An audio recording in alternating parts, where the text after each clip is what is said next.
शंकरं शंकराचार्यं केशवं बादरायणं सूत्रभाष्यकृतौ वन्दे भगवन्तौ पुनः पुनः। ईश्वरो गुरुरात्मेति मूर्तिभेद विभागिनी व्योमवद्व्याप्तदेहाय दक्षिणामूर्तये नमः।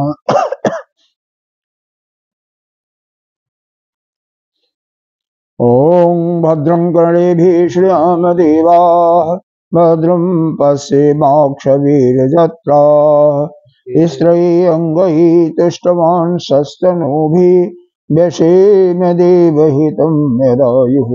स्वस्ति न इन्द्रो वृद्धश्रवाः स्वस्ति नः पूषा विश्ववेदाः स्वस्ति नस्ताक्षर्योरिष्टनेमिः स्वस्ति नो बृहस्पतिर्दधातु। ॐ शान्ति शान्ति शान्तिः। अखण्डमण्डलाकारं व्याप्तं येन चराचरं तत्पदं दर्शितं येन तस्मै श्रीगुरुवे नमः। अज्ञानतिमिरान्धस्य ज्ञानाञ्जनशलाकया चक्षुरुन्मीलितं येन तस्मै श्रीगुरुवे नमः।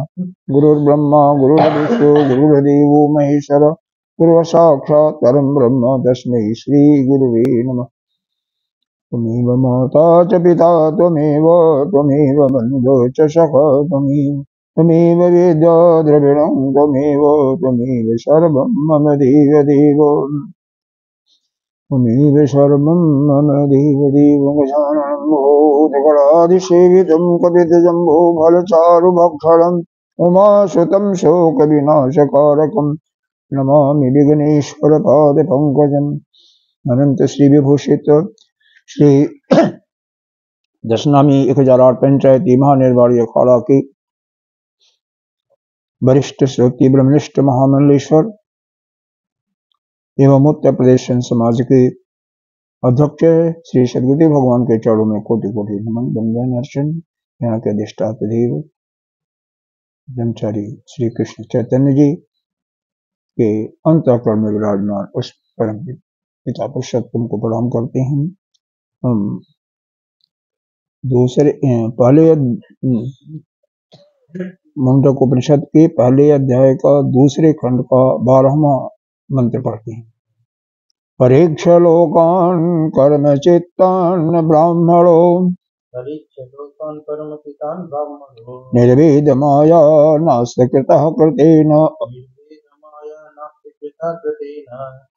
तद विज्ञानार्थं स गुरुमेवाभिगच्छति समतपाणी श्रोत्यं ब्रह्मनिष्ठम्। देखिए एक बार और पढ़ लेते हैं। परीक्ष लोकान कर्म चित्तान ब्राह्मणो निर्वेद माया नास्ति अकृतः कृतेन अकृतः और कृतेन, इसीलिए मैंने दोबारा पढ़ा ना। तद विज्ञानार्थं स गुरुमेवाभिगच्छति समतपाणी श्रोत्यं ब्रह्मनिष्ठम्। देखिए जी, यह जो निचली पंक्ति इसमें दिया हुआ ना, तद विज्ञानार्थम सह गुरुमेवाभिगच्छति समतपाणी श्रोत्यम ब्रह्मनिष्ठम। यही ठीक ठीक मतलब इसी को समझाने के लिए चौथे अध्याय में भी ऐसे ही दिया हुआ है। तद विद्धि, वहां पर क्या है, विज्ञानार्थम के बजाय क्या दिया हुआ है, तद विद्धि समतपाणी परिप्रश्नेन सेवया। यदि हुआ ना, कौन सा श्लोक है, चलो देख लेना। परिप्रश्नेन सेवया मतलब तद विद्धि, उस ज्ञान को प्राप्त करने के लिए वह कहाँ जाए, गुरु के पास। देखो यह है, मिल गया 34वां श्लोक है 5वें अध्याय का। तद विद्धि प्रणिपातेन परिप्रश्नेन सेवया उपदेक्षन्ते ते ज्ञानम ज्ञानिनः तत्वदर्शिनः। वह तत्वदर्शी के पास जो तत्व के जानने वाले हैं उनके पास जाना। तत्वदर्शी कौन हो सकता है? जो श्रोत्रिय भी हो और ब्रह्मनिष्ठ हो।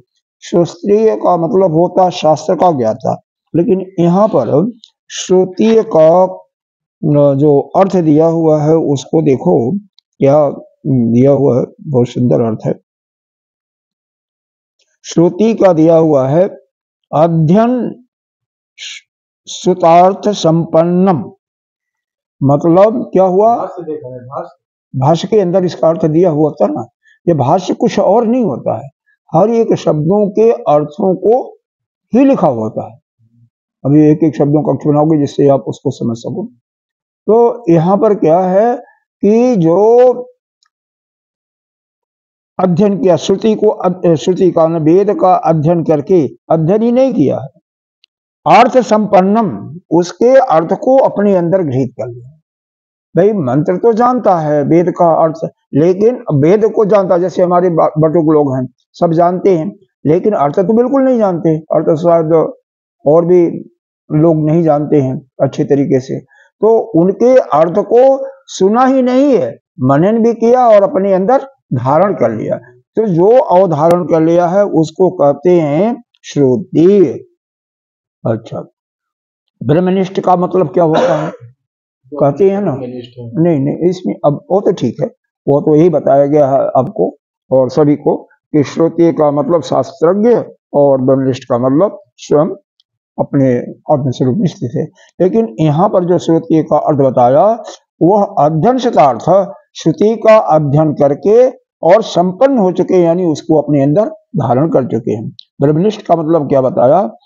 हित्वा सर्व कर्माणि केवले अद्वै, मतलब सभी कर्मों को छोड़ करके, अपरा विद्या के सभी कामों को त्याग करके केवल वह अद्वैत में ही निष्ठा है, अद्वैत में ही निष्ठा है। अद्वैत ब्रह्मणी निष्ठा, जस्य जोयम ब्रह्मनिष्ठो, उसी को हम ब्रह्मनिष्ठ कहते हैं। मतलब जिसको भेद दृष्टि कहीं दिखाई नहीं देती है, हर एक प्राणी के अंदर ही क्या देखता है? वह ब्रह्म ही देखने लगता है। ऐसी दृष्टि आसान नहीं है। तो यह ब्रह्मनिष्ठ का अर्थ यह बताया कि वह उसके अंदर से अपरा विद्या तो बिल्कुल समाप्ति है, संसार में उसकी दृष्टि जाती ही नहीं है।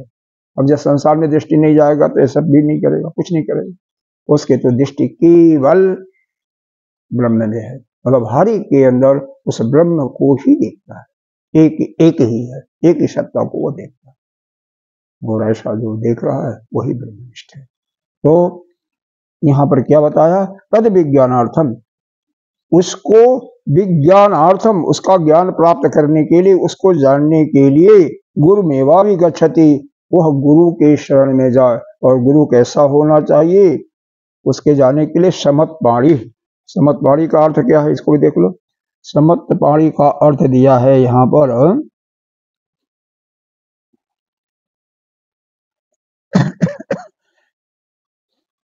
समत पाणी, समिधा समिधि गृहीत हस्तस्य, मतलब अपने हाथों में समिधा को धारण करके।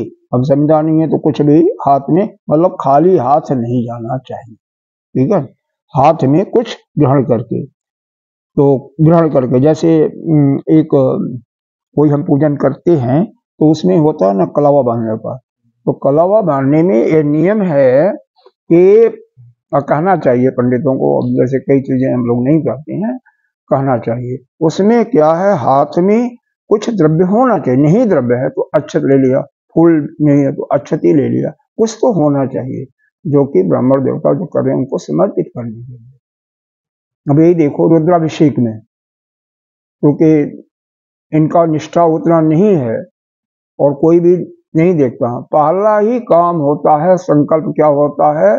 गौ दान का निग्रह। पहले गौ दान, ठीक है, एक गौ नहीं कर रहे हो लेकिन उसके अवज में पैसा हाँ, तो वह नहीं कराते हैं, कोई भी नहीं करा। क्यों? कोई देने वो उतना निष्ठा ही नहीं किसी। फल की प्राप्ति कैसे होगी? तो देखो हर या कहीं अब कहीं भी होता है, कहीं यह बात होती नहीं है, लेकिन रुद्राष्टक में स्पष्ट रूप से लिखा हुआ, पहले निग्रह के रूप में वह दो, गुरु वह करो, क्या बोलता है, गुरु अरे गौ का दान करो, ये करो, ठीक है, कुछ पैसे ही दो, 100 रुपए दो, 50 रुपए, मतलब 100 रुपए में क्या होता है जो होगा, लेकिन वहां पर 100-50 का नहीं, मतलब कम से कम कुछ तो होना चाहिए, वो करोगे तो कोई नहीं करे। यह है उसी प्रकार से यहाँ पर यह अर्थ है केवल बताने के लिए, श्रमत प्राणी क्या है, श्रुति क्या है और ब्रह्मनिष्ठ क्या है, क्योंकि यह तीन शब्द ऐसे हैं कि बारंबार आपको जीवन में सामने आते हैं। श्रमत प्राणी का मतलब यह हुआ श्रमिधा या कोई भी वस्तु जो कि समय के अनुसार गुरुदेव के लिए उपयोगी है, वो हाथ में ग्रहण करके जाइए, मतलब अपने लिए नहीं, गुरुदेव के लिए या गुरुदेव के आश्रम के लिए जो उपयोगी है। तो गुरुदेव के आश्रम के लिए उपयोगी धन हो या कोई ऐसा चीज हो जो उनके बड़कों के लिए, उनके आश्रम में रहने वालों को के लिए मतलब कुछ रूप में हो। और श्रोतीय का मतलब शास्त्र का उन्होंने अध्ययन किया और उसको अध्ययन ही नहीं किया बल्कि धारण कर लिया, अपने अंदर धारण कर लिया। और ब्रह्मनिष्ठ का अर्थ क्या बताया, ब्रह्मनिष्ठ का अर्थ यह बताया यहाँ पर कि सभी कर्मों को छोड़ करके, मतलब अपरा विद्या के लिए यानी संसार को छोड़ करके केवल अद्वैत में जिसकी निष्ठा हो जाए वही है। एक चीज और यहाँ पर बताने के बाद फिर इसको बताते हैं, वो है एक शब्द आता है यहाँ पर,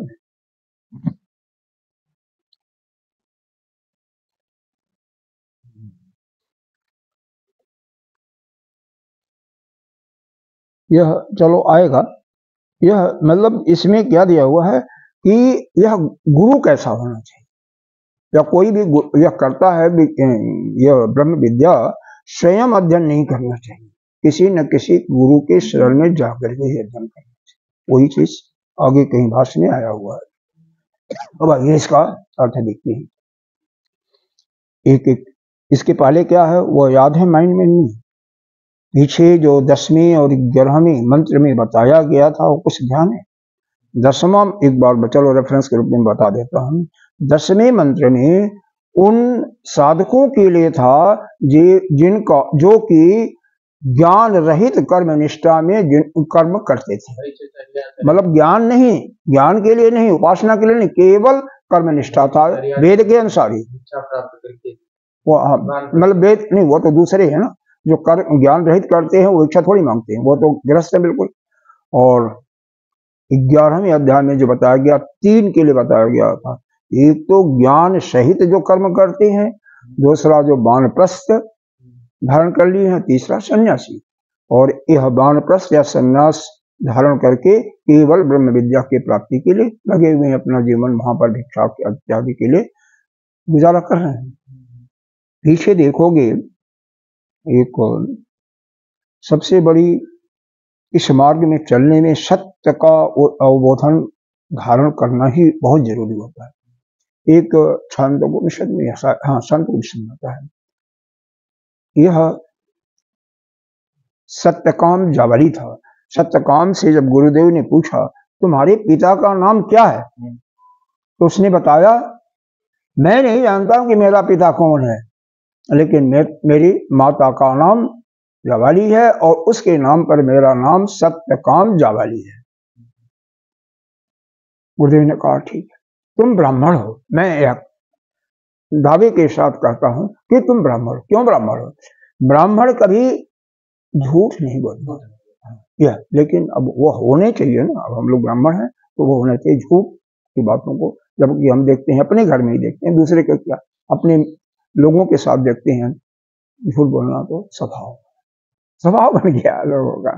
चलिए ठीक, परीक्षा लोकम, तो परीक्षा का अर्थ क्या है, कौन किसकी परीक्षा करना है? देखो अर्थ बाद में जाएंगे, यहां पर समझ लो परीक्षा लोकम, परीक्षा किसका परीक्षा करना है? अगर इसके साथ चलना किसी के साथ चल लो इसी के साथ चलते हैं भाष्य के साथ ही। परीक्ष का मतलब होता है अथ इदानीम अस्मात् साध्य साधन रूपात सर्व अस्मात् संसार विरक्तस्य परस्याम विद्यायाम अधिकार प्रदर्शनार्थम इद उच्यते परीक्षा। या यत एतत् दृग वेदाद्य अपर विद्या विषयम स्वाभाविक अविद्या काम कर्म दोषावात् पुरुष अनुष्ठेयम अविद्या आदि दोषवंतम एवं पुरुषम प्रति भेदत्वात् तद अनुष्ठानम कार्यभूताश्च। बहुत बड़ा दिया हुआ है कार्यभूताश्च, यहाँ तक इसका अर्थ है। मतलब क्या है, पहले लाइन तो संगति है 11वें श्लोक का, क्योंकि 11वें श्लोक में तीन लोग थे जो कि कर्म कर रहे हैं लेकिन वह ज्ञान से युक्त होकर के कर रहे हैं। 10वें में ज्ञान रहित कर्म कर रहे हैं। तो यह कहा अर्थ इदानीम अस्मात् साधन रूपा, मतलब ऐसे कर्म, यह जो कर्म की चर्चा किया इसमें साध्य को प्राप्त करने के लिए साधन के रूप में इस संसार में संसार किए जाते थे। लेकिन जब उससे विरक्तस्य परस्याम विद्यायाम अधिकार, जब उससे जो विरक्त हो जाते हैं, विरक्त कौन होगा, देखो विरक्त एक शब्द आया है, निर्वेद आया है, इसी में है। वृक्षलोकान कर्म चित्तान ब्राह्मणो निर्वेद। वेद का मतलब जानना होता है। वेद विद धातु है, निह यह उपसर्ग लग गया या प्रत्यय लग गया, तो निह मतलब निश्चय रूप से जानना, बिना जाने हुए वैराग्य नहीं होता है। देखो अब हम अपने शरीर को ही समझें, इस संसार को समझें कि संसार में दुख सुख है, लेकिन दुख के मिश्रित के कारण है, दुख के साथ है। कोई ऐसा सुख नहीं है जहां पर दुख बिल्कुल ना हो। भोजन करते हो ना, तो क्या उसमें दुख नहीं है क्या, उसमें भी दुख है। तो मतलब दुख तो हर चीज है। अब जो शादी करते हैं, संतान उत्पन्न करते हैं, हर एक में दुख भरा हुआ है। संतान के परवरिश के लिए दुनिया भर का परिश्रम करना पड़ेगा। शादी करेंगे उसके लिए भी परिश्रम करना पड़ेगा। जब पिता कोई बच्चा शादी करवाता अपने बेटे का, उसके लिए कमरे का पहले इंतजाम करता है कि कहाँ रहेंगे बहू। तो इस मतलब दुख मिश्रित कर्म है, वह खाली दुख से युक्त कोई कर्म नहीं है। तो यहाँ पर जितने भी साधन के साथ जो कर्म किए जाते हैं वह अपरा विद्या से युक्त हैं। वह क्या है, उनका फल जो है अनित्य होता है। जो भी कर्म किए जाएंगे साधन के साथ में वह अनित्य और दुख मिश्रित फल देने वाले होते हैं। रूपात सर्व अस्मात् संसार विरक्तस्य, और जब उससे विरक्ति हो जा, पूर्ण रूप से उसकी जानकारी हो गई, तभी उससे विरक्ति होगी। परस्याम, उसी व्यक्ति का परा विद्यायाम अधिकार, तो परा विद्या में उसी का अधिकार है जो कि पहले यह साधन रूप के यह वेद विहित कर्म किया और बाद में संसार से विरक्त होकर के बिल्कुल विरक्ति आ गई, तो यह परा विद्या का अधिकारी हो गया। इसके लिए यह बताया जा रहा है परीक्ष का अर्थ क्या बताया गया। जत एतत्, पीछे मंत्र में आपने छठे मंत्र में पढ़ा होगा, अदृश्यम अग्राह्यम अवर्णम अगोत्रम अवर्णम चक्षु श्रोत पाणिपादम। तो जो भगवान का वह विशेषण बताया गया वही बताते हैं। जत एतत्, यहाँ पर दृक् बताया ना, यह अदृक है, तो अदृक मतलब वहां पर जो बताया गया था उसी को यहाँ पर बता रहे हैं। तो उसको जब वो समझ जाएगा, उसकी परीक्षा करके वेदाद अपर विद्या विषयम, जब वह अपर विद्या के विषय को अच्छी तरह से समझ जाएगा, क्या स्वाभाविक क्या विद्या अविद्या काम कर्म दोष क्योंकि क्या समझना है, अपरा विद्या का विषय क्या है कि उसमें कामना होती है और कामना से कर्म होता है और कर्म से फिर पाप पर पुण्य होता है। तो काम कर्म दोषात, तो पुरुष क्या करता है, काम करेगा, अविद्या से कामना होगी, कामना से कर्म करेगा और कर्म करने से पाप का भागी होगा, दोष होगा। पुरुषा अनुष्ठेयम अव्या आदिदो शसमंतम एव पुरुषम प्रति विहित अनुष्ठान कार्य भूतास्य। तो सारे प्राणी जो हैं वेद विहित सभी अपने कामना के अनुसार काम को करते हैं और उसके अनुसार उनकी कामनाओं की पूर्ति भी होती है। भाई वेद विहित करोगे तो कामनाओं की पूर्ति होगी, लेकिन ज्ञान सहित काम करोगे तो क्या होगा आपका, वही दो लोग चर्चा या छांदोपनिषद में बल्कि 4 बताया गया है। एक तो वह जो वेद से युक्त काम करते हैं, वेद विहित कर्म करते हैं, लेकिन ज्ञान से युक्त होकर के करते हैं, या केवल कर्म के साथ उपासना करते हैं, या केवल ज्ञान मार्ग में चलते हैं, यानी ब्रह्म विद्या को प्राप्त करने के रास्ते पर चल रहे हैं। वह उत्तरायण के मार्ग से जाते हैं, पीछे भी आया था, उत्तरायण के मार्ग से जाते हैं। और उत्तरायण के मार्ग से कहाँ तक जाते हैं, देवलोक में, यहाँ तक कि ब्रह्मालोक में तक जाते हैं, ब्रह्मलोक तक आया था पीछे। मारीची लोक, महतत्व लोक और कौन सा लोक आया था, यम लोक, मृत्यु लोक, जमराज का लोक आया था ना। तो किसी भी लोक तक जाती है, जैसा जिस देवता की आराधना करते हैं उस लोक तक जाती है। लेकिन दूसरा जो है, जो ज्ञान रहित कर्म करते हैं, यानी 10वें मंत्र के अनुसार, वह कहाँ जाती है, वह दक्षिणायन के मार्ग से जाती है। उनकी मैक्सिमम गति केवल पितृलोक तक होती है या चंद्रलोक तक होती है, जहाँ पर अपने जो पुण्य इत्यादि है उसको भोग करके फिर आती है। और जो ज्ञान के साथ ज्ञान युक्त होकर के कर्म करते हैं वह ब्रह्म लोक तक जाते हैं, मुक्त भी हो जाते हैं। विद्या ब्रह्म लोक में चले गए, ब्रह्मा जी ने ज्ञान दिया और धारण कर लिया तो मुक्त हो गए। नहीं दा पाया तो पुनः आते हैं। पुनः आते क्या है, तो गीता में ही वह श्रीमान या जोगी के घर पैदा होती है, उनको जोग भ्रष्ट की संज्ञा दिया। अच्छे कुल में पैदा होंगे या किसी जोगी के घर में, जहां बचपन से ही साधना करके हो जाती है। लोक का डिफिनेशन क्या दिया, परीक्ष हो गया, ये 2 हुआ है। तीसरा एक और होता है, क्या, जो वेद के अनुसार कर्म नहीं करते हैं, जो वेद विहित कर्म है वो तो करते नहीं, और जिसको वेद ने मना किया है, जैसे वेद ने किसको मना किया है, किसको किया है करने के लिए कहा है, सत्यम वद धर्मम चर, और किसको किया है, वहां क्या है, न परितप को किया है ना किसी, हाँ, न स्वाध्याय प्रश्नाभ्याम न प्रमिदतव्यम, वहां पर प्रमाद नहीं करना। अगर वहां पर प्रमाद करता है तो क्या होगा, वो वेद के विरुद्ध कर्म कर रहा ना, सत्य तो बोल नहीं रहा है, धर्म का अनुसरण नहीं कर रहा है। धर्म का अनुसरण मतलब जो किसी धर्म के लिए, जैसे ब्रह्मचर्य है तो ब्रह्मचर्य में क्या धर्म है, गृहस्थ है उसका धर्म क्या है, तो अपने धर्म के अनुकूल, अपने वर्ण व्यवस्था के अनुकूल हम कर्म करते नहीं, जो वेद में वर्णन किया गया है, और जो वेद में मना किया उसको कर रहे हैं, तो उसका तो ऐसी गति होती है, यहीं पर वर्णन किया है, नरक होता है, या नरक या तिर्यक जोनि, तिर्यक में सांप, छनसुंदर इत्यादि जो तिरछे चलते हैं और जाकर के, या अस्थावर पेड़ पौधे इत्यादि हो जाते हैं। तो यह लोक का लोकान का यह सीधा दिया।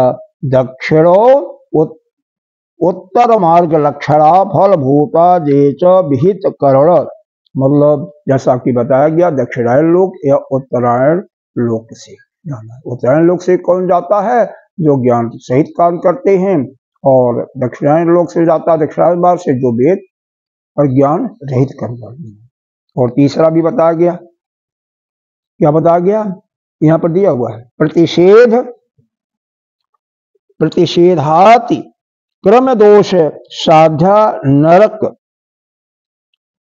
नरक तिर्यक प्रेत लक्षण तानी तान परीक्ष, मतलब जो वेद के विपरीत काम करते हैं, यानी वेद ने जिसको कर्म करने के लिए कहा वह तो करते नहीं, और जिसको मना किया उसको करते हैं, यानी वेद के बिल्कुल विरुद्ध कर्म करते हैं। तो यहाँ पर यह क्या दिया है कि वह 3 गति प्राप्त करते हैं। नरक की गति, दूसरा श्राद्ध नरक, दूसरा तिर्यक, नरक तिर्यक, और तीसरा प्रेत। तो या तो नरक में जाएंगे, कीड़े मकोड़े होंगे परों के गंदे में, या भूत प्रेत जानते ही हो, श्रीमद् भागवत की कथा सुना होगा तो धुंधकारी प्रेत बना था, और वैसे भी गांव में देखो बहुत भूत प्रेत होते हैं, क्यों नहीं होती, हर जगह होती है, हर जगह होते हैं। लेकिन यह है कि जहां पर मन के अंदर एक भाव आ जाता है ना, तो उससे उसका इफेक्ट बहुत जल्दी होता है। कि जैसे आपके अंदर ये भाव आ गया कि यहाँ पर तो प्रेत है, यहाँ पर पिशाच है, तो हो जाएगा, जरूर जल्दी होता है, और दूसरा लोग के चलते कुछ नहीं होता। ऐसा हमने देखा हुआ है और हमने छुड़ाया भी हुआ है कभी। देखो पॉजिटिव भी होता है, नेगेटिव, इसीलिए हमें पॉजिटिव सोचना चाहिए, इसीलिए पॉजिटिव हमेशा रहना चाहिए, हमें नेगेटिव की तरफ नहीं जाना। यहाँ पे है तो आसपास कहीं नेगेटिव भी देखो, आप सोचो आप यहाँ पर हो, अकेले हो, कोई बात नहीं, कोई बिल्डिंग में, पूरी बिल्डिंग में 36 मंजिला बिल्डिंग में कोई नहीं है, 36 चौका 108 है, कोई नहीं, लेकिन आप मस्त रहो, आपका ध्यान उस परमात्मा में कुछ नहीं है, तो कुछ नहीं होगा, वही बात है, वही बात है। तो मतलब यह है कि वेद के विपरीत जब हम कर्म करते हैं तो हम नरक में जाएंगे, या तिर्यक योनि में जाएंगे, तिर्यक में कीड़े मकोड़े इत्यादि, या हम भूत प्रेत, इस प्रकार से यह गति होता है। तो यह तीनों गतियों का परीक्षण करके मतलब इसके बारे में विचार करना, और इसके बारे में जो चिंतन करता वही ब्राह्मण है, ब्राह्मण सभी नहीं। अच्छा, इसके बारे में तीनों योनियों के बारे में चिंतन करता है। हाँ, और चौथी योनि एक और होती है जो कि यहाँ पर नहीं बताया गया। क्या? जो ज्ञानी पुरुष होता है, ब्रह्म विद्या को प्राप्त कर देता है, उसका प्राण उत्क्रमण ही नहीं करता है, बल्कि उसका जीवत्व भाव ही समाप्त हो जाता है और वह ब्रह्म स्वरूप में हो जाता है। ये छांदोग्योपनिषद में आया है 6ठे अध्याय में। तो यही हमें इस संसार से जाने के बाद हमें कौन सा लोक मिलेगा, उसका भली भांति जब हमें जानकारी हो जाती है, ज्ञान हो जाता है, तभी जाकर के हमें इस संसार से निर्वेद होता है। मतलब निर्वेद का मतलब बिल्कुल वहां से वैराग्य हो जाता है। निर्वेद जान करके ही होता है ना, तो वैराग हो गया। तो इस संसार के, क्योंकि संसार में कोई है नहीं, केवल एक ही पुरुष है और वही ब्रह्म है। हमेशा याद करो, ईशावासिदम सर्वम यत्किंचित जगत्। जस्व सर्वहाट कर्माणि, 7वां मंत्र है ईशावास का।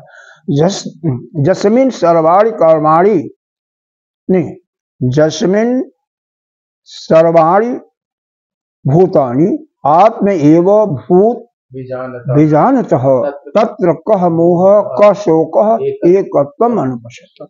जब सभी प्राणियों में एक ही आत्मा को देखते हैं तो उसको मोह और शोक क्यों होगा? अगर यह जान जाओगे तो हाँ, भूत प्रेत सब कुछ भी नहीं रहेगा ना, वही जानना है। तो यह हो गया परीक्ष लोकान कर्म चित्तान ब्राह्मणों। ये लोकों में जो कर्म होते हैं उनके बारे में जान करके जो जानता है वही ब्राह्मण है, बाकी नहीं। ब्राह्मण केवल जन्म जाति से नहीं होते। यदि ब्राह्मण इन ब्रह्म विद्या के रास्ते पर नहीं चला, क्योंकि ब्राह्मण का क्या कर्तव्य है? तीनों त्रिकाल संध्या, वो संध्या नहीं कर रहा है। हालांकि यह ज्ञान उन्हीं के लेने में, किसी के लिए मना नहीं किया। 3 और जो वर्ण हैं वो भी अगर इस मार्ग पर चलते हैं, लोगों की परीक्षा कर लेते हैं और उसके अनुसार अपने को संसार से बिल्कुल अलग करके एक तत्व का चिंतन करते हैं और गुरु के पास जा करके ज्ञान प्राप्त करके उस एक जो अद्वैत है उसकी ही चिंतन करते रहते हैं, वही ब्राह्मण है और वही फिर मुक्त हो जाते हैं। निर्वेद माया, और ऐसा चिंतन करने से निर्वेद हो जाता है, यानी संसार से वैराग्य हो जाता है। निर्वेद माया नास्त अकृत।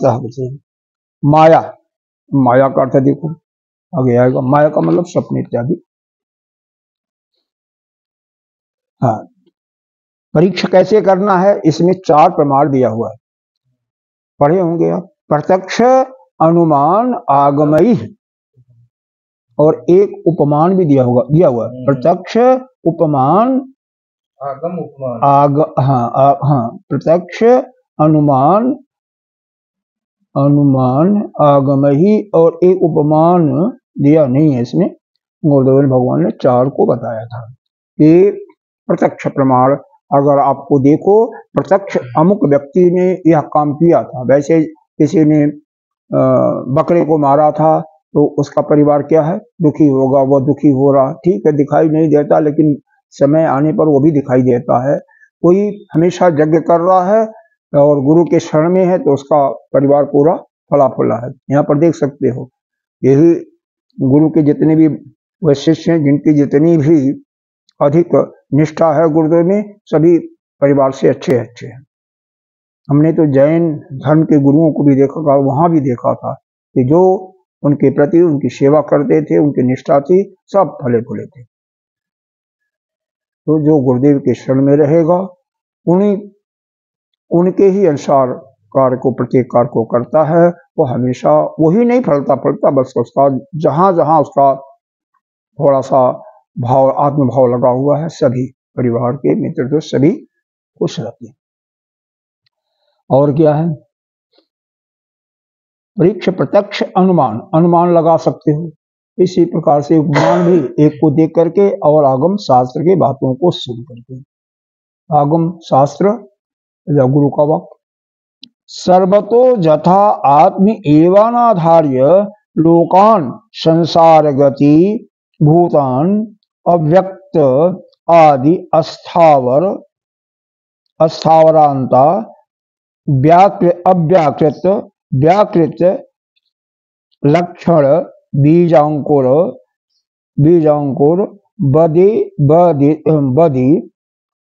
बदित रेतरो उत्पत्ति ही। क्या है यहाँ पर देखो, यह लोगों की जब परीक्षा हम कर लेंगे ना, तो संसार में जीव की कितनी गतियां, संसार गति भूत, मतलब प्राणियों की संसार में कितनी गति है, उनको हम अच्छी तरह समझें। 3 गति हुई, दक्षिणायन की जो कि पितृलोक तक, और उत्तरायण की देवगति ब्रह्म तक में छूट जाती है, और तीसरा नरक या तिर्यक या भूत प्रेत। तो इनको या अस्थावर, तो यह प्राणी कैसे प्रकट होते हैं। सबसे पहले क्या बना, आप आया है, कौन से उपनिषद में आया था कि पहले वो सब ब्रह्म से क्या हुआ था, अन्नाद भवती, मतलब पहले उसको अन्न पैदा हुआ। अन्न का अर्थ क्या लगाया, वह अव्यक्त या प्रकृति, और अन्नाद प्राणो भवती आया था तैत्तिरीय उपनिषद में, किसमें, और उससे क्या हुआ, प्राण हुआ। प्राण का मतलब क्या हुआ, वह हिरण्यगर्भ हुआ, यानी व्यक्त हुआ। तो इस प्रकार से पहले अव्यक्त, अव्यक्त से व्यक्त, और व्यक्त से फिर यह पंचमहाभूत इत्यादि बने, आकाश, वायु, तेज, जल और पृथ्वी, और वहां से फिर सृष्टि चालू हुई, अस्थावर अंत, और वहां से लेकर के पेड़ वृक्ष तक, मनुष्य से लेकर के देवमनुष्य देवता से लेकर के सब बने, व्याकृत अव्याकृत लक्षण का।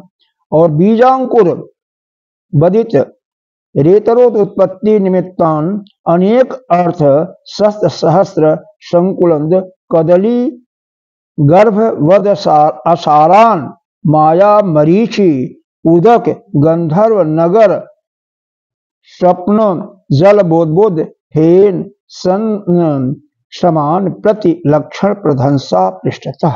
और बहुत सुंदर बताया गया है, जरा इसको समझो।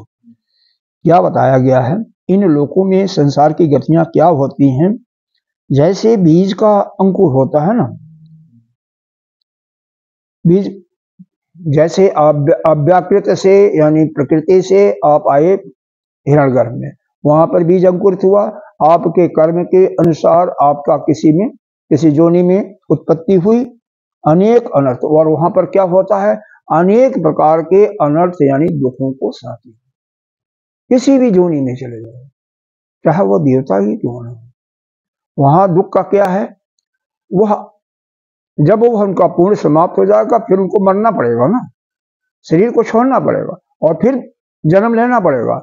तो यह एक आया है ना, जन्मत मरत दुसह दुख सहो, या पुनरपि जन्मम पुनरपि मरणम पुनरपि जननी जठरे शयनम, ये संसारे बहु, मतलब बार बार यह जन्मने मरने का, बुढ़ापा का, और हालांकि स्वर्ग में जो देवता लोग होते हैं उनको रोग नहीं होता है, लेकिन जानते हो देवता क्या दुख होता है, सबसे बड़ा दुख होता है जो असुर होते हैं, दानव होते हैं, हमेशा लड़ाइयां चलती रहती हैं, और कभी वह आक्रमण करते हैं, वह जीत जाते हैं, तो वह स्वर्ग का जो राज था, संपन्न था, वह ले लेते हैं और इनको दर दर ठोकर खाना पड़ता है, यही होता है।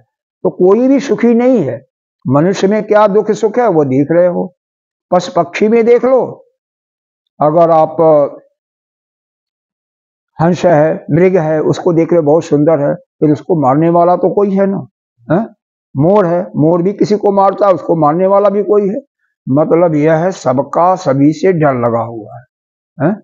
कोई ऐसा नहीं है कि बिल्कुल निधड़क, अरे किसी को राजा बना दिया जाए तो वह राजा को क्या होगा, जैसे किसी प्रधानमंत्री को या मुख्यमंत्री को देखो, उसको नींद ठीक से नहीं आता है, अरे आपके कमरे में राजा बना दिया और उसी में एक शेर का पिंजरे में लगा दिया, अरे ये दुश्मन जो है ना चारों तरफ के, वह शेर ही है ना, उनको नींद नहीं आती ठीक से, इसीलिए जो बड़े बड़े सेठ भी होते हैं ना, उनकी बहुत फैक्ट्रियां हैं, सोने के लिए इंजेक्शन बस। तो कोई भी इस संसार में सुखी नहीं है, इसीलिए इसको देखना है, परीक्षा करना है। परीक्षा लोकान कर्म चित्तान ब्राह्मणो निमित्त अनेक अनर्थ, और अनेक अर्थ कितना है, शत सहस्त्र संकुल, हजारों लाखों हैं, सैकड़ों और हजारों हैं संकुल। कैसे हैं, केला देखे हो, केले का जो होता है ना, एक परत निकालो, दूसरा तीसरा, तो कदली गर्भवध असार, और क्या है असार, जिसमें कोई तत्व नहीं निकलता है, जैसे केले को एक एक छिलके निकालते रहो और अंत में कुछ निकलेगा, उसी प्रकार से यह संसार असार है। और क्या है, माया, ये लोग मिलते हैं, माया मरीचि, माया का मतलब वही सपनों के, मरीचि ये भी लोग बताया गया था ना, माया नगरी, मरीचि, उदक, उदक बताया गया था ना, आप लोग नीचे पाताल वाला है, आप वाला लोग, गंधर्व लोग, गंधर्व नगर, गंधर्व नगर, नगर आकार स्वप्न, और स्वप्न में भी स्वप्न लोग भी कर सकते हो। यहाँ पर क्या होता है, जल बुदबुद फेन समान प्रतिलक्षण प्रदंसा, जैसे जल का बूंदे होती हैं, यह फेन होता, फेन देखे हो समुद्र में, नदियों में फेन आता है, होता क्या है, जल को देखो ऊपर नीचे जाता रहा, तरंगें उड़ती हैं समुद्र की, ऊपर नीचे जाती हैं, फेन भी ऊपर गया नीचे गया नष्ट हुआ। इसी प्रकार से यह जितने भी यह तीन प्रकार के गतियों को बताया गया, इसमें जो जन्म लेने वाले प्राणी हैं यह जल के बुदबुदे के समान है या फेन के समान है, मरते और पैदा होते रहते हैं, इस प्रकार के कष्ट को, और उनका जीवन जो है कीले के छिलके के समान जो है आसार है, कोई उसमें तत्व नहीं है। पृष्ठतः इसको पार करना, इस मतलब इसके पीछे क्या है, इसके पीछे देखो, कृत्वा अविद्या काम दोष प्रवर्तित कर्म चित्तान धर्म अधर्म निवर्तिता नित्य तद ब्राह्मण शैव विशेषतो अधिकार। अब इसमें अधिकार क्या है, किसका अधिकार है, देखो इसको अच्छी तरह से देखो, इनको समझ करके, यह अविद्या को अच्छी तरह से समझ करके, अविद्या के द्वारा जो काम होता है, काम के दोषों के बारे में जान करके, कर्म चित्तान, इसके जो परिणाम होते हैं धर्म और अधर्म, उसको समझ करके, उससे निर्वेद होकर के, उससे अलग होकर के, क्या है निर्वेदित नित्य तद ब्राह्मण शैव, जो नित्य पद को प्राप्त करने वाला, नित्य पद को चाहने वाला जो ब्राह्मण का विशेष अधिकार है। ब्राह्मण से का क्यों विशेष अधिकार है? क्योंकि ब्राह्मण ही वह क्या होता है, निर्वेद हो जाता है, यानी अपने अंदर संसार से वैराग प्राप्त कर लेता है।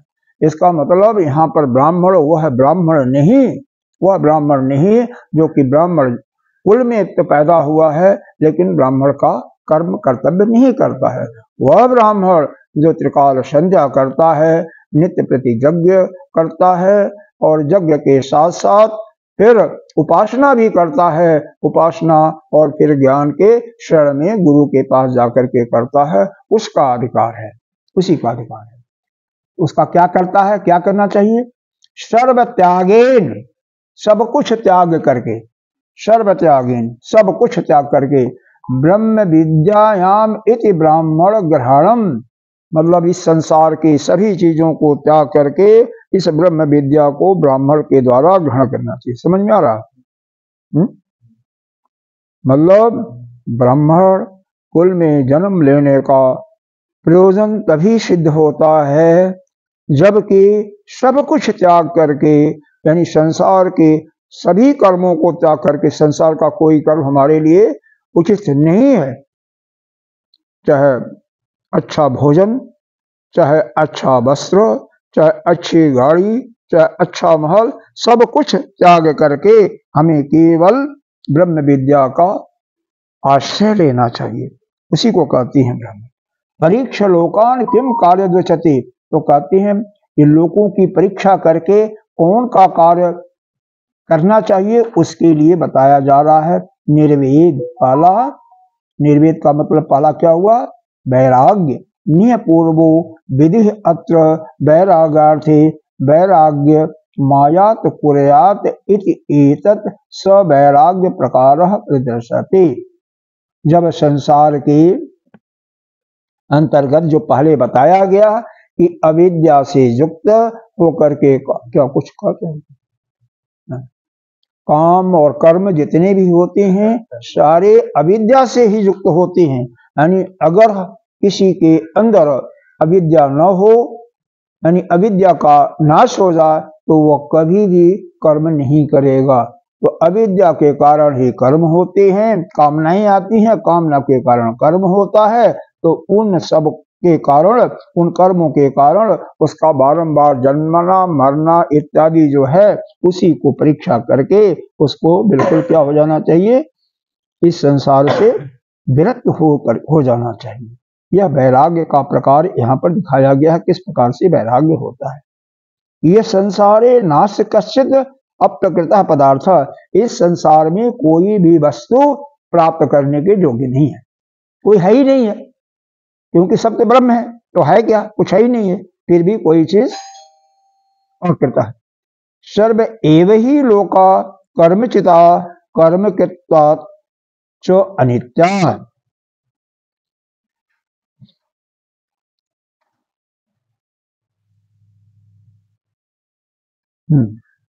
सर्व एव ही लोका, ये जितने भी लोग हैं, इसमें क्या होता है? कर्म चित्ता, कर्म चित्ताद, कर्म की ही लोग चिंता करते रहते हैं, कर्म ही करते रहते हैं, और उनका परिणाम क्या होता है? अनित्य होता है।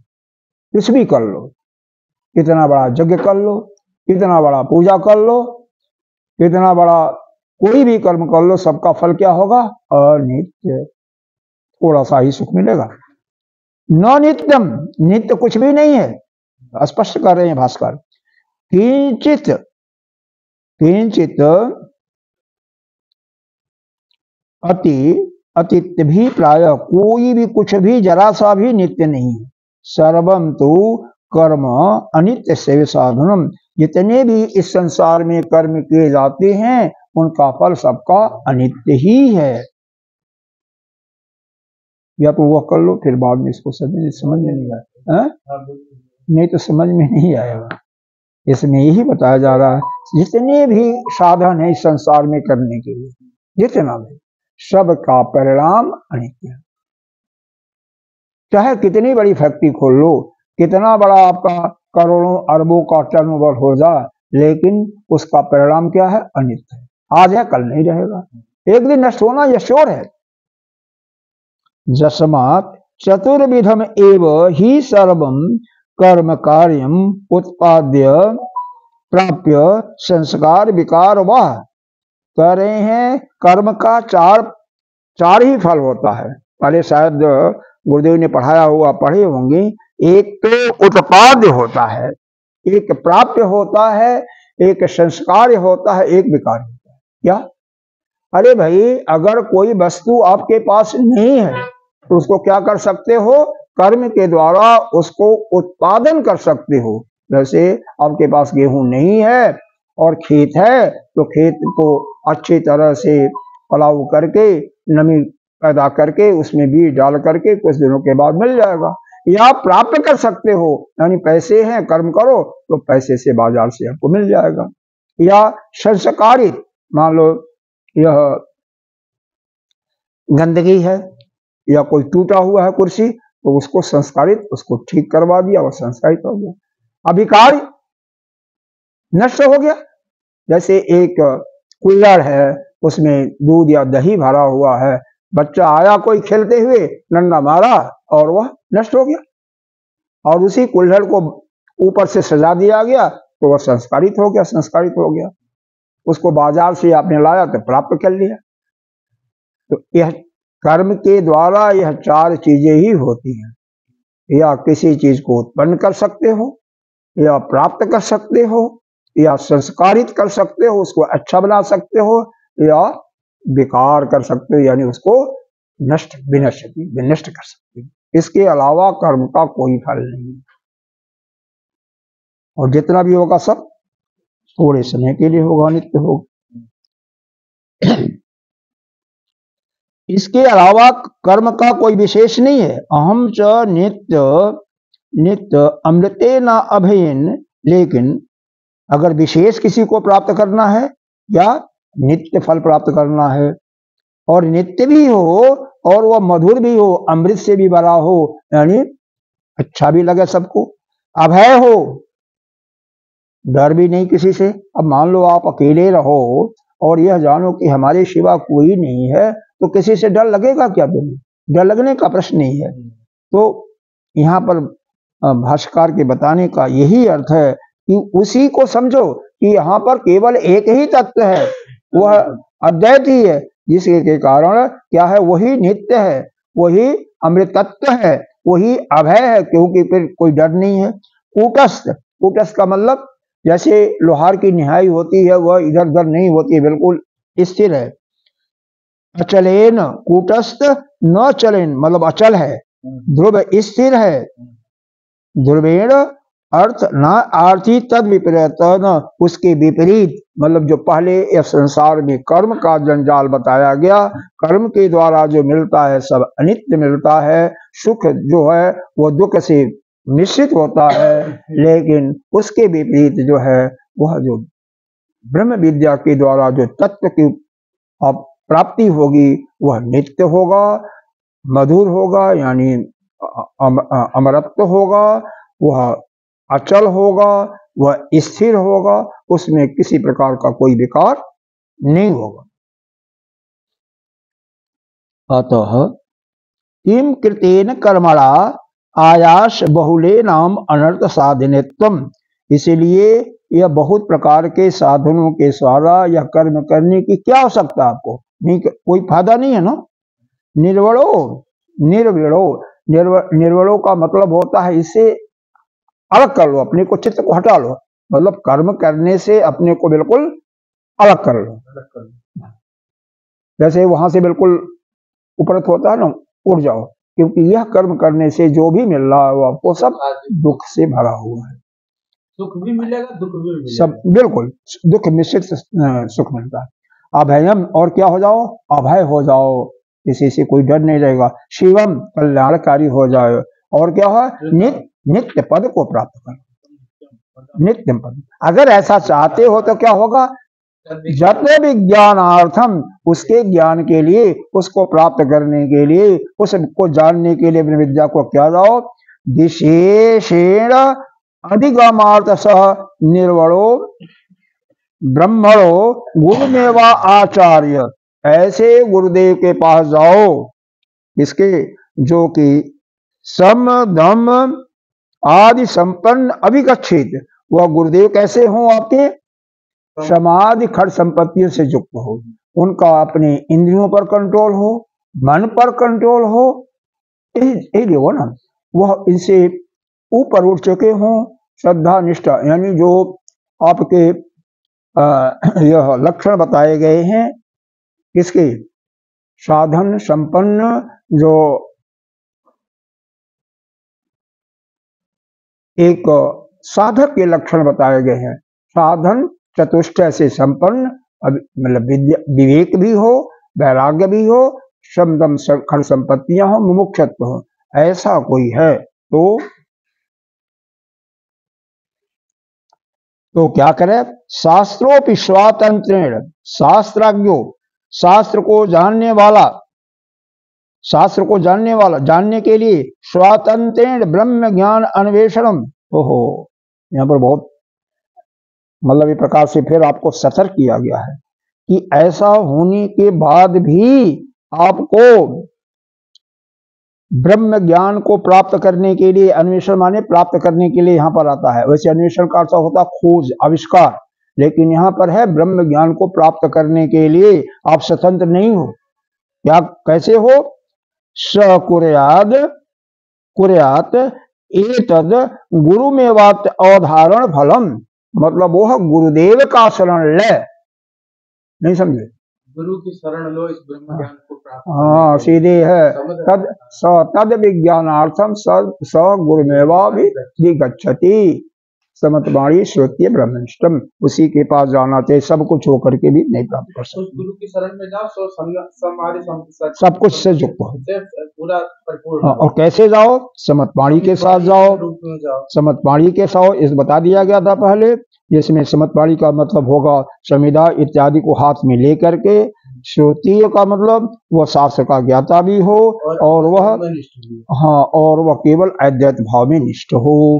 जैसे जो यम ब्रह्मनिष्ठो, जप निष्ठा, जैसे कोई जप लगातार करता रहता उसको कहते हैं जपनिष्ठ, कोई तपस्या करता रहता उसको क्या कहते हैं, तपोनिष्ठ।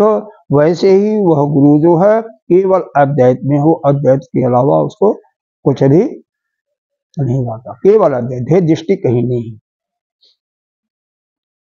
न ही कर्मणो ब्रह्मनिष्ठता संभवती, कर्म से, अब यहाँ पर देखो बहुत लताड़ा है गुरुदेव ने, मतलब कर्म से कभी भी ब्रह्मनिष्ठा संभव नहीं हो सकती।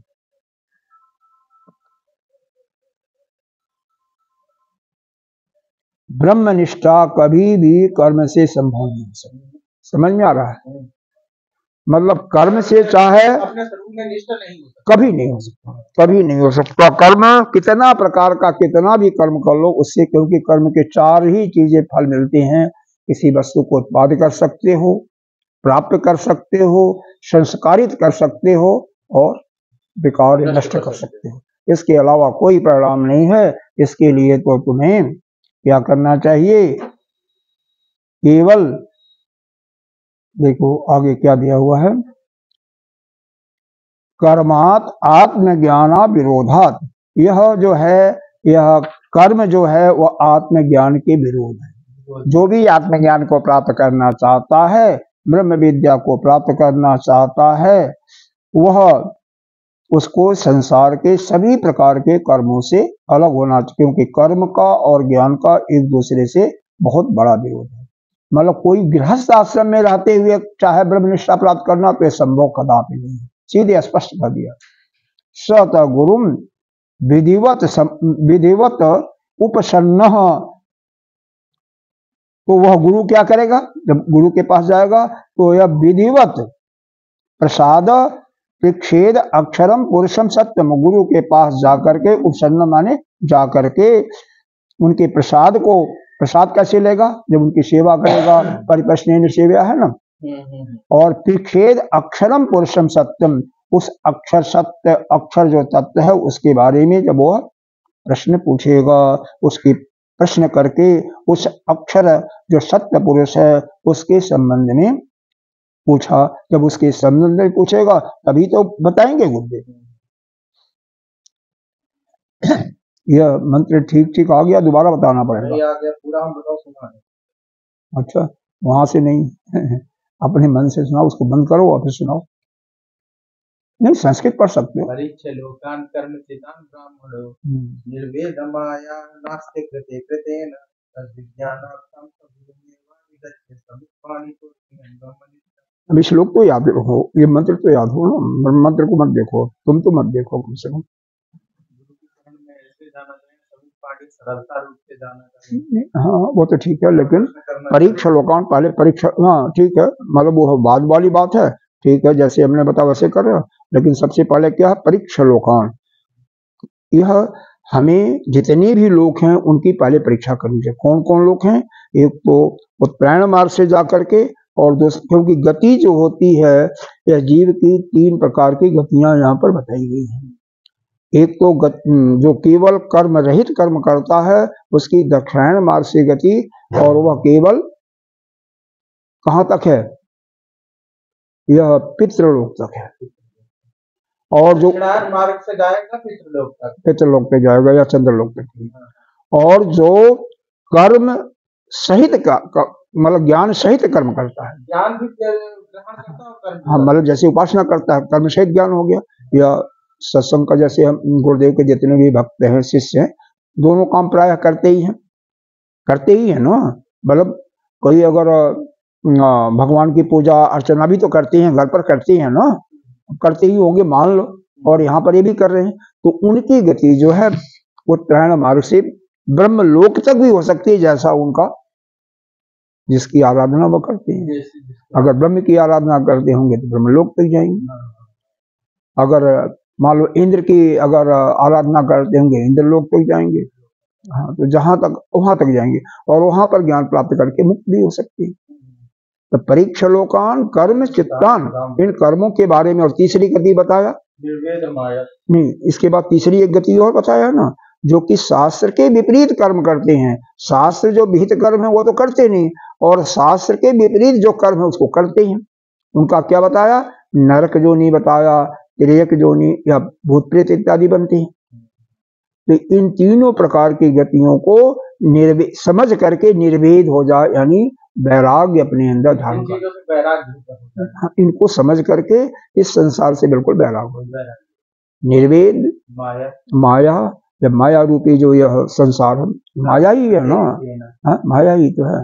माया नाश कृता, जो किया या ना किया उससे सबसे बिल्कुल वैराग्य हो जा। और उसके बाद है कर्म तद विज्ञानार्थम, और उस ज्ञान, और यहाँ पर यह समझ लो कि यह कर्म के फल से जो कुछ मिलेगा क्षणिक मिलेगा, अनित्य मिलेगा, अनेक नाना प्रकार के दुखों से युक्त होगा, केवल सुख नहीं होगा, नाना प्रकार के उसमें बाधाएं होंगी, उसमें आपको कष्ट होगा। कैसे कष्ट होगा जो मिलेगा, जैसे केले का छिलका होता है, केले के अंदर से निकालो काट करके, तो एक एक निकालते हुए, या मुंह जो होता है उसमें भी ऐसे निकलता है, और बाद में असार होता, कोई तत्व नहीं होता। तो क्या करे, उस नित्य पद की प्राप्ति, अभय पद की प्राप्ति, वह जो अमृतत्व है उसके प्राप्त करने के लिए वह संसार से बिल्कुल अपने को वैराग करके साधन चतुष्टय से संपन्न हो करके, ऐसे गुरु जो कि श्रुति भी हों और ब्रह्मनिष्ठ भी हों, उनके पास जा करके इसको ग्रहण करें। और फिर वह गुरु उनको निश्चित रूप से ज्ञान को देंगे। कैसे देंगे, जब उनके बारे में सेवा करके उनसे प्रश्न पूछेगा, परिप्रश्न पर सेवा। 13वां श्लोक जो है, मंत्र जो है, यह महात्माओं के लिए, फिर इसको आप करके देंगे। पूर्णमिदं पूर्णात् पूर्णस्य पूर्णस्य पूर्णमादाय पूर्ण शांति।